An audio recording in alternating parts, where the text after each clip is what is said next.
É muito comum que hoje todo cirurgião dentista faça uso da placa oclusal. Muitos cirurgiões dentistas aprendem a fazer a placa e acabam usando ela para vários casos de bruxismo e DTM. Só que saber se atualizar em placas oclusais exige um pouco mais de dedicação e exige mais comprometimento ao estudo da DTM e do bruxismo. Não é simplesmente um conteúdo de universidade que vai te capacitar a atender pacientes com DTM e bruxismo com maestria. Mas nessa aula de hoje eu quero te atualizar nesse universo que são as placas oclusais. E eu vou te trazer 5 informações super importantes sobre as placas oclusais que todo dentista precisa saber para estar atualizado nesse universo. Seja um dentista referência, seja um dentista atualizado sobre placas oclusais. A gente vai abordar 5 informações muito importantes e eu quero que você entenda se você faz placa oclusal ou se você não faz placa oclusal. Você precisa conhecer essas informações. Então, vem comigo nessa aula que eu vou te ensinar muito conteúdo rico e de qualidade.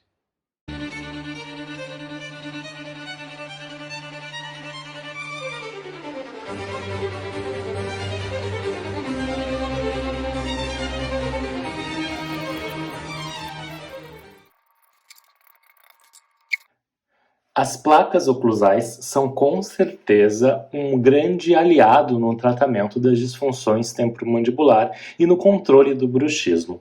Mas um dentista que está realmente atualizado, ele precisa conhecer essas 5 informações disponíveis para atualizar vocês sobre as placas oclusais.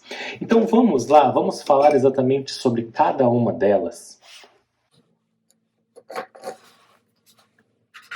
A primeira delas que a gente vai destacar aqui é por que ou como usar, né, para que serve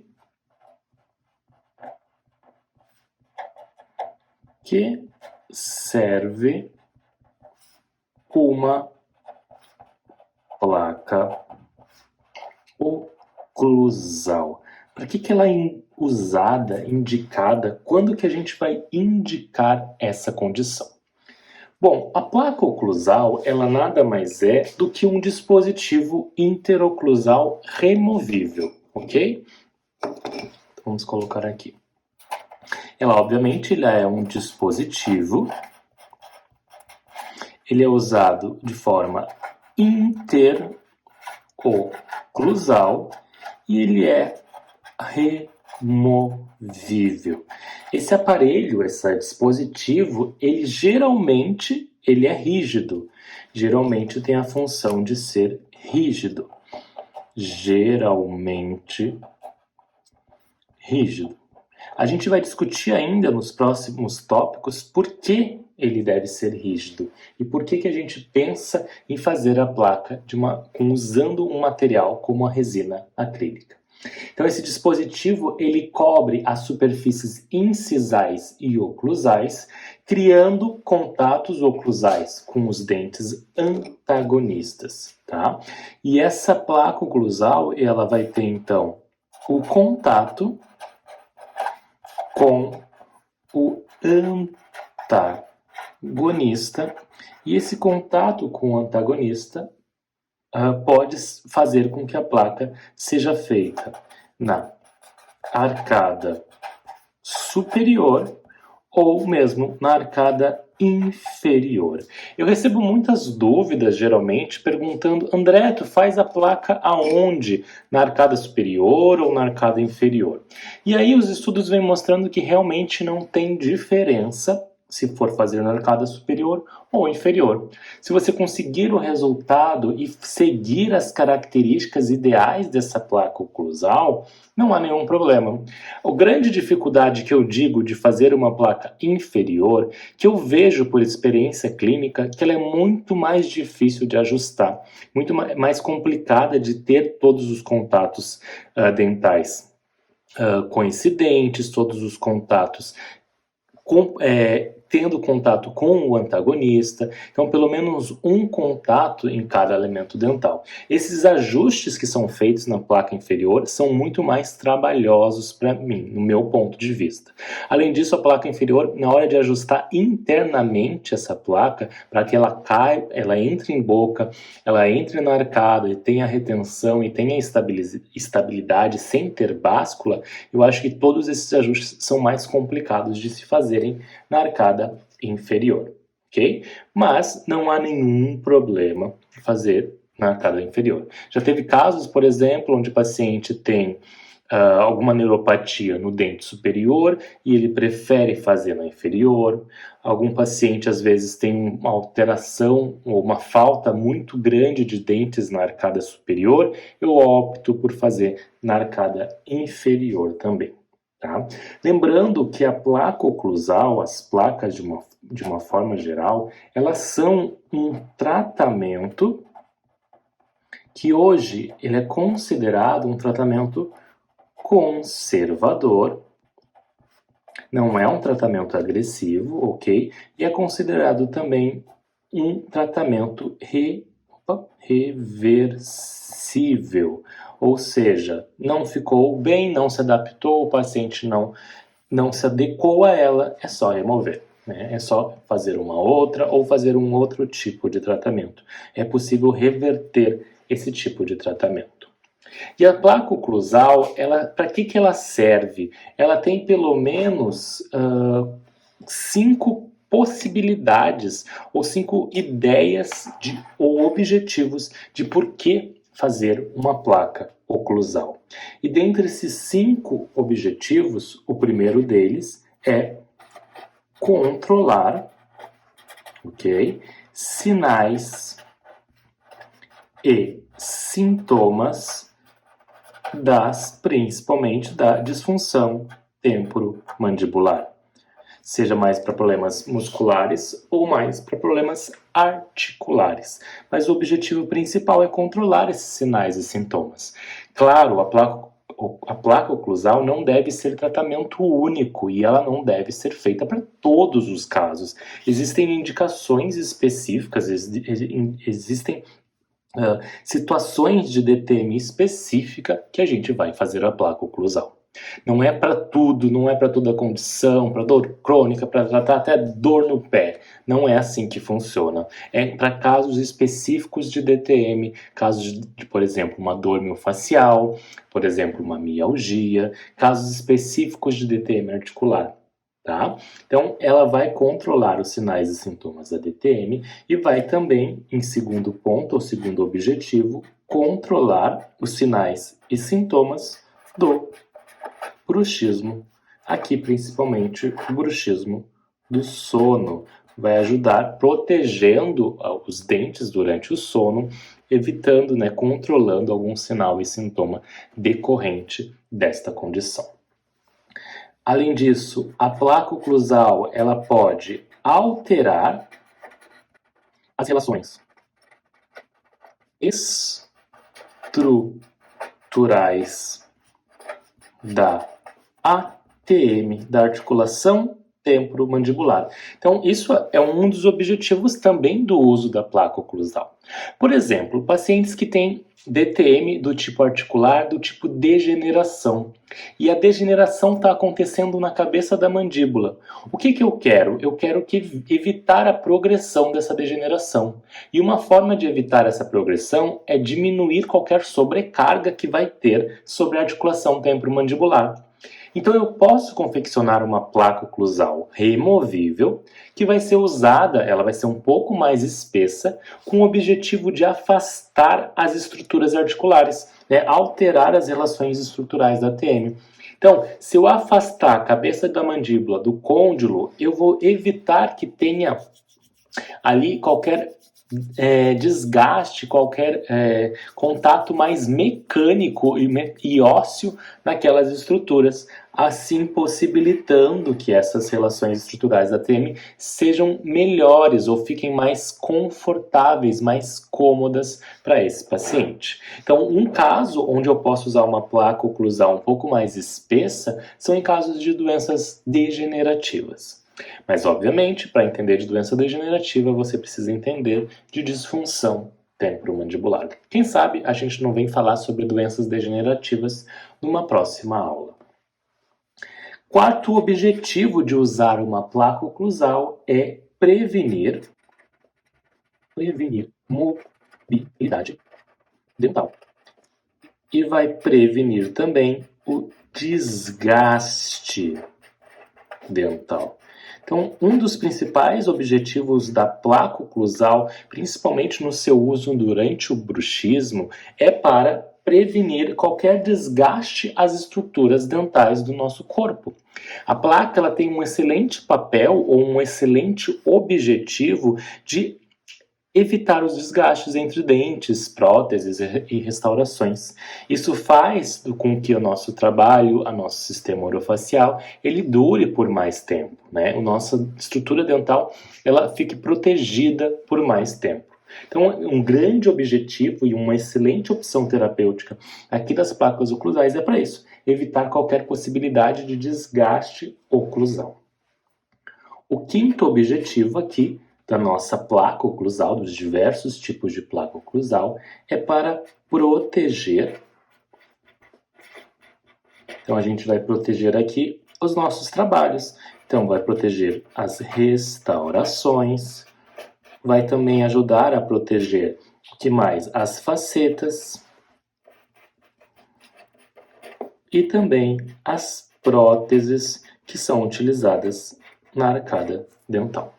Então, sobre esse ponto em específico, a gente vai discutir um pouco mais para frente. Mas eu gosto de pensar na possibilidade, toda vez que eu vou fazer um tratamento reabilitador, inicialmente fazer um teste com a placa oclusal para proteger restaurações e facetas, independente se o paciente tem algum sinal e sintoma de TTM e bruxismo do sono, tá? Mas falaremos um pouco mais para frente.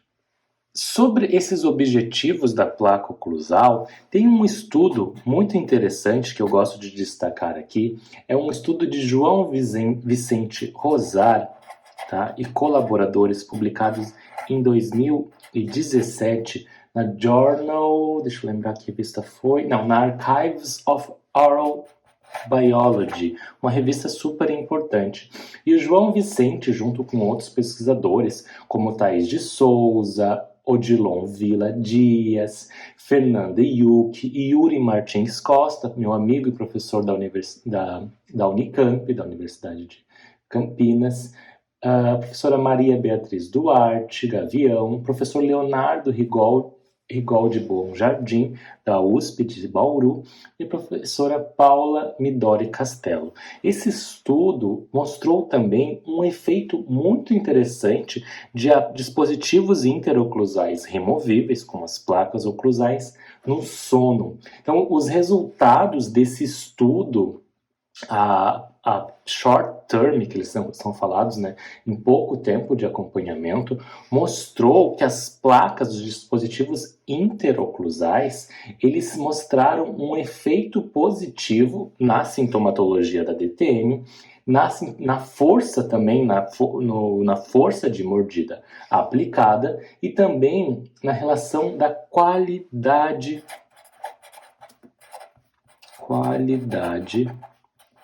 do sono.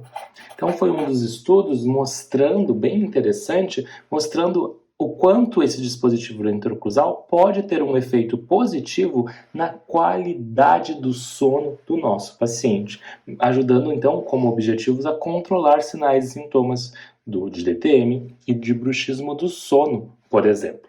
É um super estudo feito por pesquisadores brasileiros que vale a pena destacar aqui para vocês. Esse foi o ponto número 1, para que serve, por que a gente indica uma placa oclusal. Vamos entender agora o ponto número 2.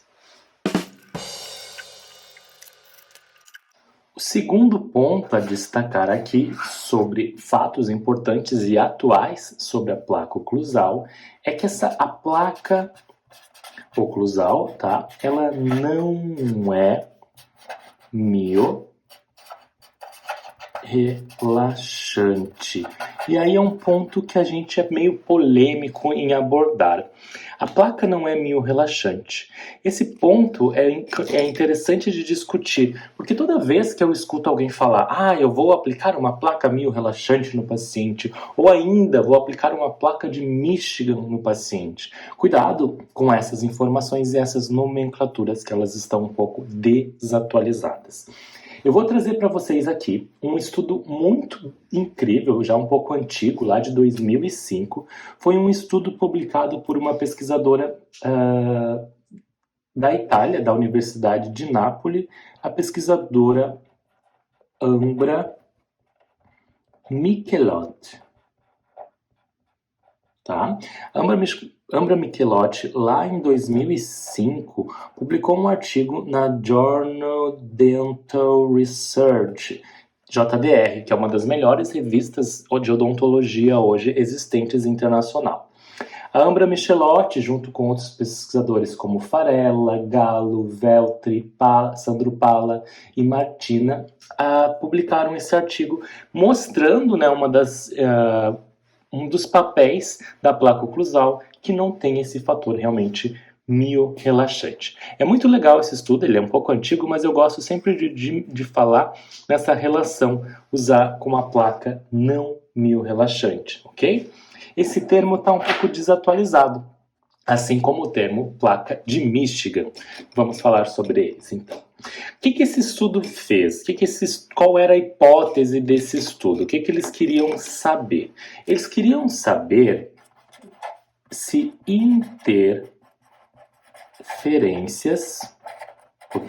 interferências oclusais podem aumentar a atividade muscular e levar a uma disfunção temporomandibular. Então, esse estudo, que realmente busca avaliar o efeito da interferência oclusal na atividade dos músculos, como o músculo masseter, buscou, então, ver se as interferências oclusais aumentam a atividade muscular. Então, esse estudo pegou um total de 11 mulheres. Essas 11 mulheres era um estudo super difícil de fazer, porque eram 11 mulheres totalmente saudáveis, digamos assim, sem nenhum histórico de doença, sem dor, sem doença periodontal, sem próteses, sem tratamento ortodôntico, sem bruxismo, sem perda dental, que não fumavam, não roíam as unhas e não mascavam chicletes. Eu sempre brinco que eram 11 freiras do Tibete, porque realmente é muito difícil ter uma pessoa que não tem dor, não tem doença periodontal, não tem prótese, não tem tratamento ortodôntico, não tem bruxismo, não fuma, não masca chiclete. Foi bem difícil de achar. Acho que tem 11 no mundo todo. Brincadeira. Mas essas 11 mulheres, o que foi feito? Nessas 11 mulheres, no molar, se não me engano foi o primeiro molar, nossa, desenho muito bem, gente. Aqui é um molar, tá? Molar. Se não me engano, no primeiro molar, o que foi colocado nessas mulheres? Foi colocado uma interferência oclusal experimental, ou seja, uma tira de cobre, ou tira de ouro, agora não lembro direito.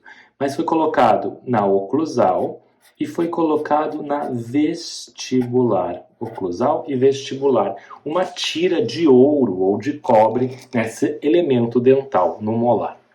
Certo? Então, por que fizeram isso? Porque fizeram uma interferência oclusal. No caso aqui, foi uma interferência oclusal experimental. Nessa interferência oclusal experimental, eles avaliaram algumas coisas. Eles avaliaram, então, nessas mulheres aqui, obviamente, a atividade muscular, avaliaram também a dor, no caso, que seria a dor no músculo, muscular, a dor também do tipo de cabeça, a dor que a pessoa possa ter na cabeça, ok? Após usar essa interferência oclusal. Foi avaliado também o estresse, foi avaliado o desconforto oclusal, quanto essa interferência causava um desconforto, e foi avaliado o aparecimento, né, perante a presença de alguma disfunção temporomandibular, de alguma DTM. Como que foi avaliado? Na metodologia, a atividade muscular ela foi avaliada através de uma eletromiografia. O EMG é a eletromiografia para avaliar a atividade da musculatura. Então, né, através de um eletromiógrafo colocado no músculo masseter, avaliou-se a atividade do músculo masseter. Então, a dor muscular e a dor de cabeça foram avaliadas através de uma escala analógica visual, o EAV, né, uma escala de intensidade de dor. O estresse e o desconforto oclusal também foram avaliados através de uma escala de análise visual, uma linha de 0 a 10 centímetros, onde o paciente corta essa linha no meio, ou aonde representar a intensidade da sua dor muscular, a intensidade da sua dor de cabeça, a intensidade do seu estresse e a intensidade do seu desconforto oclusal. A presença de DTM foi avaliada a partir de um critério diagnóstico conhecido e validado, que é o famoso RDC, ou Critério Diagnóstico para Pesquisa, Research Diagnostic Criteria. Okay? Então, nessas 11 mulheres foi avaliado tudo isso após a instalação aqui de uma interferência oclusal experimental.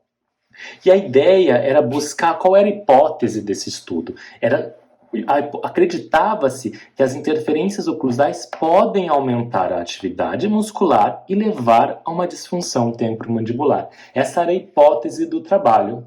Mas essa hipótese aqui, na verdade, ela foi rejeitada, foi negada, porque na verdade as interferências oclusais não podem aumentar a atividade muscular e levar a uma DTM. Isso foi o estudo que a Ambra Michelotti mostrou e comprovou, mostrando que as interferências oclusais, na verdade, elas não aumentam a atividade muscular.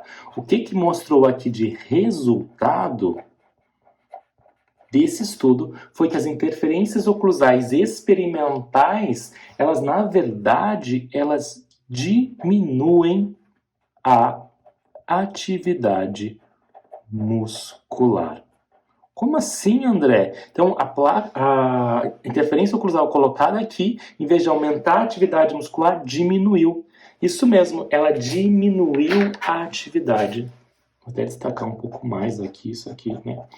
Então, aconteceu uma diminuição dessa atividade muscular.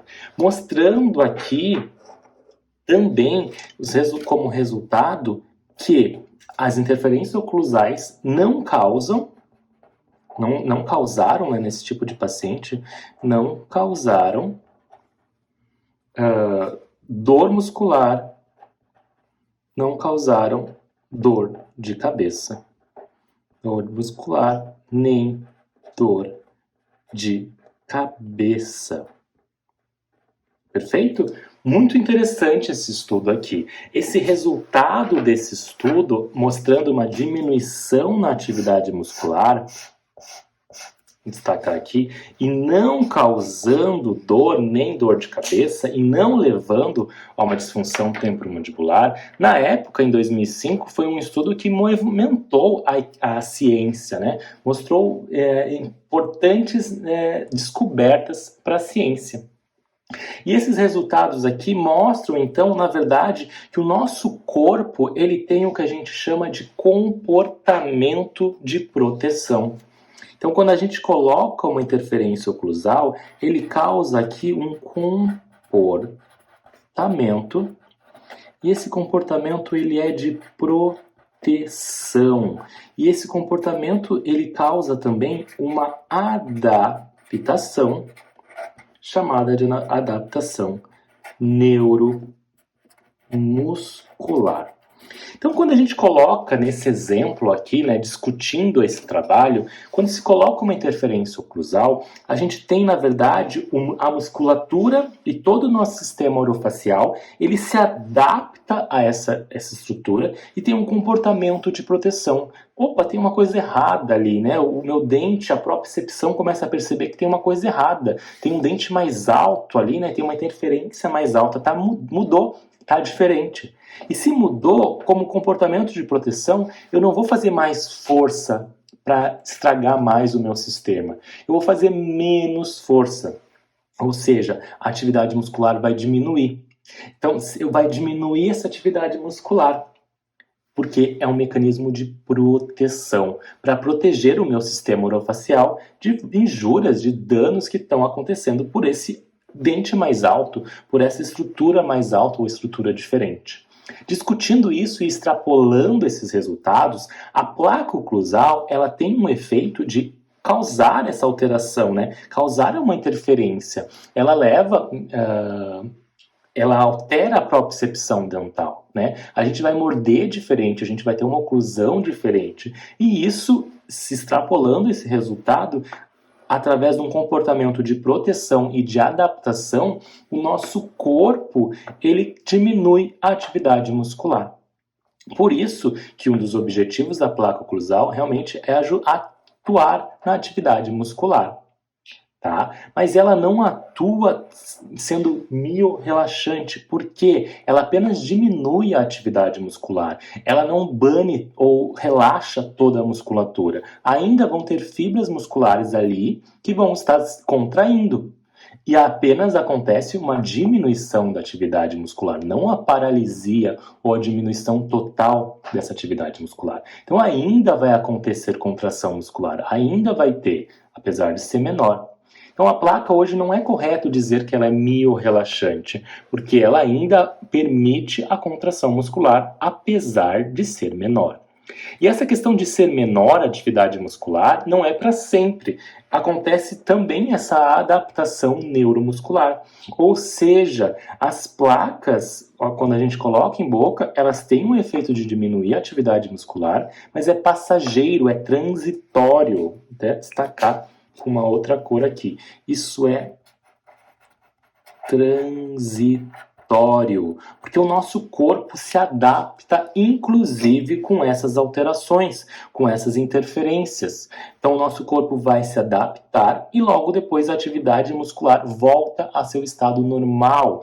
Por isso que a placa sozinha não é tratamento sempre para DTM, porque eu preciso melhorar, se tiver a musculatura alterada, eu preciso melhorar essa musculatura, porque sozinha ela não consegue. Tá? Vai diminuir a atividade muscular, ótimo, a gente vai ter um ganho inicial bom, legal, pela diminuição da atividade muscular, mas isso é transitório, acontece a adaptação neuromuscular e logo depois a atividade volta a seus estados normais. Por isso que a gente precisa tratar a causa da lesão, a gente precisa tratar a musculatura, a gente precisa tratar o paciente que tem dor, e não somente colocar uma placa oclusal e mandar embora, ok? Então esses resultados foram bem interessantes, né, cabeçados pela professora Ambra Michelotti, da Universidade de Nápoles, na Itália, mostrando que, na verdade, tudo aquilo que a gente coloca na boca, essa interferência oclusal, não leva ao aumento da atividade muscular, e sim uma diminuição da atividade muscular, que ela é transitória. Então, placa miorrelaxante é um termo que a gente deve banir agora na nossa ideia de conteúdo aqui para vocês, tá? Não vamos usar mais esse termo placa miorrelaxante. Perfeito, gente? Outro termo que eu não gosto de utilizar é a placa de Michigan, ok? A placa de Michigan, inicialmente, ela surgiu na Universidade de Michigan, onde lá foram os primeiros estudos que começaram a se pensar em fazer um dispositivo interoclusal para colocar em boca. Então surgiu inicialmente a ideia da placa, principalmente nos estudos lá da Universidade de Michigan, e por isso que por muito tempo foi perpetuado esse nome de placa de Michigan. Mas na verdade hoje a gente já tem atualizações, formas diferentes de fazer, e eu não vou ficar chamando placa da Universidade de Paris, placa da Universidade Federal de Santa Catarina. Não, vou chamar apenas de placa oclusal, placa de proteção, dispositivo interoclusal, ok? E não placa miorrelaxante e muito menos não placa de Michigan. Entendido isso? Vamos agora ao nosso terceiro ponto para atualizar você sobre placa oclusal. O terceiro ponto a destacar sobre as placas oclusais é que toda placa oclusal, no caso, né? Ela precisa fazer ajustes clínicos, tá? Isso é um ponto bem importante. A placa não é simplesmente mandada do laboratório, volta do laboratório e você entrega para o paciente, ou a sua secretária entrega para o paciente. A placa precisa fazer ajustes clínicos, ajustes internos, ajustes externos, para bem adaptação. Muitas das queixas dos pacientes em relação à não adesão ao uso da placa oclusal é porque a placa não está bem ajustada. Eu vou ensinar para vocês aqui agora como que eu faço algumas pequenas dicas de como fazer o ajuste oclusal e o ajuste interno dessa placa, tá bom? Lembrando que toda placa precisa fazer esses ajustes clínicos. Então vem comigo agora que eu vou te mostrar um pouco desses ajustes. Sim, as placas precisam de ajuste clínico e a gente faz, eu gosto de pensar em duas partes ou dois passos de ajuste clínico. Primeiro a gente começa com os ajustes internos da placa e depois a gente passa aos ajustes externos ou os ajustes oclusais. Perfeito? Internamente, essa placa ela tem que ser retentiva, mas ela não pode ser muito retentiva a ponto de pressionar e incomodar o paciente. E ela tem que ser estável, a ponto de não ter báscula, que é aquele movimento de eu apertar de um lado, a placa sair do outro lado. Então, o ideal é que ela seja retentiva e estável, sem báscula. Geralmente, quando a gente coloca a placa em boca, quando vem do laboratório, eu coloco em boca e eu deixo o paciente alguns minutos com aquela placa para ir começando a se acostumar. E aí ele vai relatar se está pressionando mais em algum dente, mais em alguma região. Então eu posso fazer esse ajuste interno de duas maneiras. A primeira é eu pegar e ver aonde, o paciente vai me relatar onde está comprimindo mais. Por exemplo, está pegando mais no molar do lado direito. Então eu posso pegar uma fita de marcadora de contato, esses Acufilme, e colocar internamente da placa. E eu vou pressionar a placa junto internamente com esse meu demarcador de contato. E aí eu vou ver comprimido na placa onde vai estar encostando, onde esse dente comprimiu mais na placa e ali que está fazendo aquela pressão. E aí eu venho com uma peça, uma mini cut, e eu faço o desgaste, eu vou fazendo o alívio daquela região. Essa é uma forma de fazer o alívio interno, e aí eu vou fazendo em várias regiões onde o paciente vai relatando este incômodo. Uma outra forma de fazer o alívio interno da placa e deixar ela mais confortável é usar um material, por exemplo, um silicone de condensação de forma de pasta leve. Eu vou manipular esse material, vou colocar internamente da placa, minha placa de acrílico, e vou levar em boca, como vocês conseguem visualizar nessa imagem. E aí eu vou levar em boca, vou pressionar, vou esperar a polimerização desse material e vou retirar. Ao olhar a placa junto com esse material, vocês vão ver pontos onde o silicone ele teve um desgaste, onde ele rompeu, ele rasgou. Quer dizer que teve muita compressão ali, tá muito forte o contato ali. Então eu vou marcar com uma lapiseira e vou desgastar depois com uma mini cut. Tá? Essas são duas formas, se vocês aprenderem aqui, uma forma mais fácil de como fazer os desgastes internos da placa. Depois dos desgastes internos, a gente passa aos desgastes externos, os ajustes oclusais.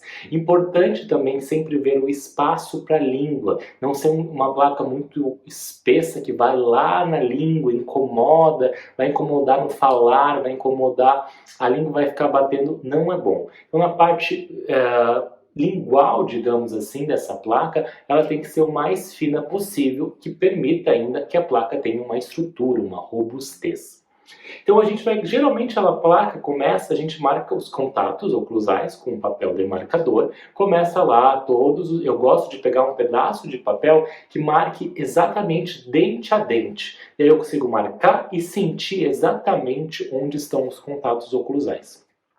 Geralmente começa assim, os contatos vão lá para posterior e aos pouquinhos eu vou desgastando e ela vai vindo para medial, vai vindo mais para frente e vai indo para posterior. Assim eu tenho exatamente todos os contatos. O ideal é que tenha pelo menos um contato em cada dente e esse contato ele tem uma área oclusal equilibrada entre todos os dentes. A primeiro momento é isso, que tenha retenção, estabilidade, não tenha báscula, que tenha pelo menos um contato bem distribuído entre todos os lados, não tenha um contato muito maior e que ainda a parte lingual, onde a língua vai se posicionar, não seja muito espessa, muito robusta. Assim, a gente vai ter uma placa confortável para esse paciente. Claro, aqui eu não tenho como detalhar como faz a confecção, todos os ajustes precisos dessa placa, mas a gente consegue entender um pouco a ideia dos ajustes. E toda placa oclusal precisa ter ajustes na hora de ser, na hora que vem para a clínica. E esses são ajustes básicos, os ajustes internos, os ajustes externos e os ajustes oclusais, nessa ordem que eu falo para vocês. Perfeito? Vamos continuar? O nosso quarto ponto a ser discutido aqui é por que a placa oclusal ela deve ser rígida. Por que a placa ela é feita com material de resina acrílica, geralmente, e ele é um material rígido? Perante esse estudo, essa ideia de por que ser rígida vem de estudos muito antigos, tá? E que hoje já tem algumas novas atualidades, mas é importante a gente conhecer esse estudo antigo aqui. Foi um dos primeiros estudos feitos lá em 1989, se não me engano, feito pelo grande pesquisador, que é o Okeson. É o professor Okeson. Jeffrey Okeson, ele, se não me engano, foi em 1989. Ele publicou um artigo muito interessante, claro, que talvez não se aplique a todos os pacientes, mas ele fez uma ideia muito bacana. O que ele fez? Ele pegou 10 pacientes, então deixa eu anotar aqui para vocês. O estudo de Okeson, ele pegou 10 pacientes que tinham aqui, no caso, bruxismo, tá? O bruxismo foi detectado como bruxismo do sono nesses 10 pacientes. E nesses 10 pacientes diferentes, foi confeccionado ou foi dado 2 tipos de placas diferentes. Uma placa que era rígida e uma placa que era mole ou flexível, ok? Para esses 2 tipos de pacientes, esses 10 tipos de pacientes, foi dado esses 2 tipos diferentes de placa. Uma placa que era rígida e uma placa que era flexível. Numa metodologia de trabalho que a gente conhece hoje como ABACA. Como é que foi isso? Foi A, daí temos o B aqui, temos, deixa eu pegar uma outra cor, o C. O que eles fizeram? O A era um período de pausa, tá? O A aqui vou botar como pausa. O B foi o tempo que os pacientes receberam a placa do tipo rígida. Vou botar aqui B. E o C foi quando os pacientes receberam a placa do tipo flexível, tá bom? Então, ó, flexível aqui e a rígida aqui. Então, os pacientes, eles começavam o estudo sem nada, uma pausa, acompanhado mais ou menos uma semana. Depois eles usavam uma placa rígida por mais ou menos uma semana também. Depois faziam uma pausa e depois eles usavam um outro tipo de placa, que é uma placa flexível, mole. Era uma placa como se fosse uma placa mais de silicone, uma placa realmente mais molengas, assim que eles usaram. Então, o que chegaram como conclusão interessante desse trabalho após todo esse acompanhamento, usando 2 diferentes tipos de placa? Eles chegaram a resultados mostrando o quê? Que a placa flexível, vou desenhar aqui em laranja, a placa flexível, ela apresentou um aumento da atividade muscular nesses 10 pacientes aqui, né? Uma porcentagem maior de pacientes aumentou a atividade muscular. Enquanto para a placa que foi rígida, aconteceu o inverso e o esperado, né? Que foi uma diminuição da atividade muscular. Perfeito? Então a placa rígida, ela mostrou-se aquele resultado que a gente já esperava. Lembra daquele estudo lá da Ambra Michelotti, né? Que a placa diminui a atividade muscular. Então a placa rígida mostrou isso. E a placa mole ou flexível mostrou um aumento da atividade muscular. O que, de certa forma, foi uma contraindicação e foi um dos primeiros estudos, ou pioneiros, a pensar em que a placa deveria ser rígida, porque a placa mole pode ter essas alterações, certo? Existe uma revisão sistemática publicada por um pesquisador chamada Joko Balkas, vou até escrever aqui no canto para vocês, Joko Balkas. E apesar de termos esse estudo do Oxon que baseia-se nossos estudos, as nossas ideias de por que usar rígida, teve um estudo, uma revisão sistemática feita por esse cara aqui, Joko Balkas, e essa revisão sistemática foi publicada na revista Journal of Oral Rehabilitation lá em 2017 e mostrou como resultados interessantes que baseado, né, esse estudo foi uma revisão sistemática da literatura, ok? Esse estudo, essa revisão sistemática da literatura, pegou vários artigos incluídos e desses vários artigos incluídos mostrou que dentre os estudos que usaram uma avaliação mais objetiva aqui para o bruxismo, aqui o bruxismo do sono, aqueles estudos que usaram uma avaliação mais objetiva, como eletromiografia, polinsonografia, poligrafia, para detectar o bruxismo do sono, nesses estudos aqui, que foi em média 8, 9 estudos, se não me engano, mostrou que os resultados positivos para quase todos os tipos de dispositivos orais mostraram uma redução na atividade do bruxismo do sono, independente do tipo de rigidez aqui utilizado, ok? Isso foi uma revisão sistemática, mostrando então um resultado que independe muito do tipo de aparelho ou de placa oclusal usada, mas mostrando então que elas reduzem sim a atividade do bruxismo do sono. Só que é ponderação, pessoal, bom senso, cuidado ao extrapolar esses resultados de pesquisas, tá bom? Mas é importante vocês conhecerem isso. Trago um estudo bem bacana do Oxon, um pouco antigo, de 89, mas foi um dos primeiros que começaram a gente pensar por que a placa tem que ser rígida, tá? Ele é discutido nesse trabalho, né, que talvez não interfira muito mais ser rígida ou flexível, mas hoje a gente pode pensar que a flexível ela tem muito mais complicações, no sentido que pode estimular mais o paciente a apertar aquela placa, a ser de um material que não é fácil de ajustar, é difícil de ajustar em boca às vezes, se precisar ajustar, muitas vezes é necessário fazer uma nova placa. O ajuste oclusal de uma placa flexível, por exemplo, às vezes é muito difícil de fazer. Tá? É quase tendo necessidade de fazer uma outra.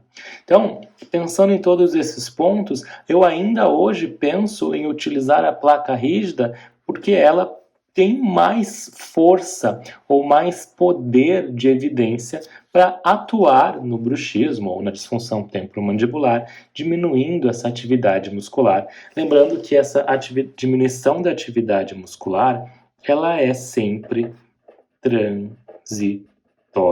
E ela não deve ser o único tratamento para DTM ou para o bruxismo. Placa oclusal não deve ser o único tratamento aqui. E perante isso, nós vamos ao nosso quinto ponto da nossa aula de hoje.